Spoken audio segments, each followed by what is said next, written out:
હિન્દુ ધર્મમાં પ્રદોષ વ્રતનો સીધો સંબંધ ભગવાન શિવ સાથે દર્શાવવામાં આવ્યો છે। આ દિવસે લોકો ખાસ વ્રત કે ઉપવાસ કરતા હોય છે। સામાન્ય રીતે દરેક મહિનામાં 2 પ્રદોષ આવતા હોય છે, પરંતુ જુદા જુદા વારે આવતા પ્રદોષનું મહત્વ અને તેના લાભ જુદા જુદા હોય છે। તો આવો જાણીએ પ્રદોષ ક્યારે આવે છે। તો સૌથી પહેલા પ્રદોષ એ દર શુક્લ પક્ષ અને કૃષ્ણ પક્ષ આપણા હિન્દુ સનાતન ધર્મના જે મહિનાઓ જે છે એ મહિનાઓ પ્રમાણે આ બંને પક્ષો રહેલા છે।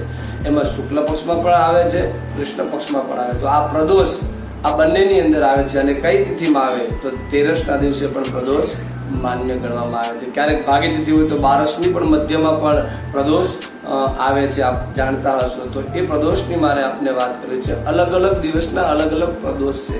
પ્રદોષની પૂજા કરવાથી કેવું ફળ મળે તો એના માટે શિવપુરાણની અંદર દ્રષ્ટિ કરવી જોઈએ કે જેમ ભગવાન મહાદેવે ચંદ્ર ઉપર કૃપા કરી અને ચંદ્રને ક્ષય રોગમાંથી મુક્તિ આપી, એ સુંદર કથા છે શિવપુરાણની। ત્યારથી જ આ પ્રદોષનો મહિમા શાસ્ત્રની અંદર વર્ણવવામાં આવ્યો છે અને લોકો એની પૂજા કરે છે। અને એ દિવસે ભગવાન શિવને પ્રસન્ન કરવા માટે જટાજૂટ ભંગવત રંગો વિશાલો એવા ભગવાન મહાદેવને પ્રસન્ન કરવા માટે લોકો દૂધ લાવે, દહીં લાવે, અમૃત લાવે, અનેક વસ્તુઓ લાવે અને એ તત્વો દ્વારા અમૃતો દ્વારા ભગવાનની પૂજા કરવામાં આવે છે।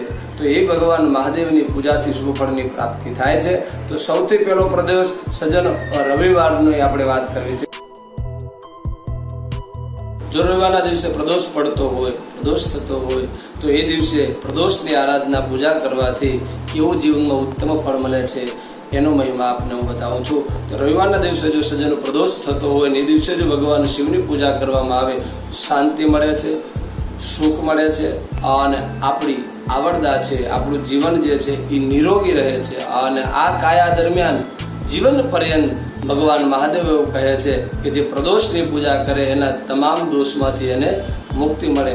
એટલે રવિવારના પ્રદોષનો અદ્ભુત મહિમા છે સજ્જનો। ત્યાર પછી સોમવાર જે છે, સોમવારના દિવસે પ્રદોષ પડતો હોય તો એ દિવસે પ્રદોષના દિવસે ચંદ્ર જેનો ખરાબ હોય એ ભગવાન શિવની આરાધના કરે તો એના જીવનની અંદર શાંતિ મળે છે, એની ઈચ્છા પૂર્ણ થાય છે। ત્યારબાદ મંગળની વાત કરીએ તો મંગળવારના દિવસે જો પ્રદોષ પડતો હોય જેને આપણે ભૌમ પ્રદોષ કહીએ છીએ તો એ દિવસે આરોગ્ય નિરોગી રહે છે અને અનેક પ્રકારની સમસ્યાઓમાંથી પણ એ દિવસે એને મુક્તિ મળે છે। આ ભૌમ પ્રદોષનો મહિમા છે સજ્જનો।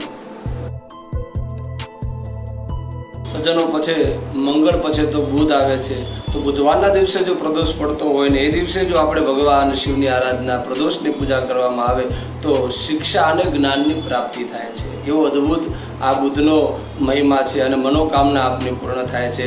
અને ગુરુવાર જે છે સજ્જનો, એ ગુરુવારના દિવસે જો પ્રદોષ પડતો હોય ને જો એની પૂજા કરવામાં આવે તો બૃહસ્પતિ તમારો મજબૂત બને છે અને એની સાથે તમારા પિતૃઓ જે છે એ પિતૃઓ પણ તમારા ઉપર પ્રસન્ન થાય છે અને એ દિવસે પિતૃઓ સાથે અદ્ભુત મહિમા છે કે તમારા દુશ્મનો જે છે એનો પણ એક વિનાશ થાય છે। કામ, ક્રોધ, લોભ, મોહ, મચ્છર આવા અનેક પ્રકારના બાહ્ય શત્રુઓ, બાહ્ય શત્રુઓનો પણ વિનાશ કરે એ આ બૃહસ્પતિ દોષ। સજ્જનો, શુક્રવારના દિવસે જો મારી ભાઈ બહેન પ્રદોષ પડતો હોય તો એ દિવસે ભગવાન શિવની ઉપાસના નો અદ્ભુત મહિમા છે। શુક્રવારનો પ્રદોષ એ આપણા જીવનની અંદર શું આપે છે તો સૌભાગ્યની પ્રાપ્તિ બતાવે છે અને ભૃગુ પ્રદોષ કહેવામાં આવે છે। આ દિવસે ભગવાન શિવની પૂજા એ આપણા જીવનની સૌભાગ્યની વૃદ્ધિ કરે, ધનની અંદર પણ વૃદ્ધિ કરે છે। ત્યારબાદ સજ્જનો શનિવાર આવે છે। શનિવારના દિવસે જો પ્રદોષ પૂજા કરવામાં આવે તો શ્રેષ્ઠમાં શ્રેષ્ઠ પૂજા મળે છે। શ્રેષ્ઠ એટલે અતિ શ્રેષ્ઠ, જેની આપણે બધા રાહ જોઈને બેઠા હોય છે, ઘણી વખત એનું સોલ્યુશન નથી મળતું, એ આ શનિ પ્રદોષમાં મળે છે। આવો ભાવથી સાંભળીએ કેવું છે તો શનિ પ્રદોષના દિવસે મારે ભાઈ બહેન ઉપાસના કરવાથી શુભ પુત્રની પ્રાપ્તિ થાય છે। બાકીના 6 છે એ શ્રેષ્ઠ છે પણ શનિ પ્રદોષ એ પુત્રની પ્રાપ્તિ કરાવે છે। અનેક સજ્જનો, અનેક ભાવિ ભક્તો અનેક અનુષ્ઠાનો કરે, આરાધનાઓ કરે પણ આ શ્રેષ્ઠ ફળ છે જે તમને પુત્ર પ્રાપ્તિ કરાવે છે।